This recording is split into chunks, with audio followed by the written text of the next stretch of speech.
vais maintenant vous montrer comment étirer le muscle iliopsoas.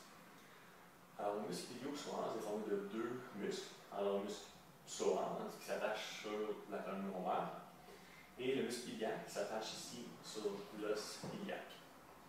Ensemble, ils vont former l'iliopsoas. Alors, ce muscle-là s'attache ici sur le petit trochanter. Alors, il s'attache sur le fémur. Alors, lorsque ce muscle-là contracte, il monte la jambe comme ceci, il fait une rotation externe au niveau de la hanche. Alors, c'est un muscle qui est souvent très tendu, puisqu'on passe beaucoup de temps assis. Alors, c'est toujours un peu raccourci, vu qu'on est souvent assis. Et il va être également tendu pour les athlètes qui vont faire beaucoup de sprint ou qui vont souvent lancer leur jambe vers l'avant pour avoir une certaine explosion. Alors, pour étirer le muscle, on veut ramener la jambe vers l'arrière. Et ce qu'il faut vraiment éviter de faire, c'est de faire de l'extension au niveau du bas du dos pour pas que ça fasse mal au bas du dos.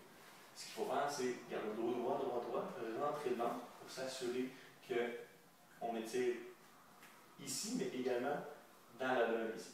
Alors, pour le sentir plus dans l'abdomen, on tourne vers l'avant, on monte le bras, on s'appuie sur notre jambe et on s'éloigne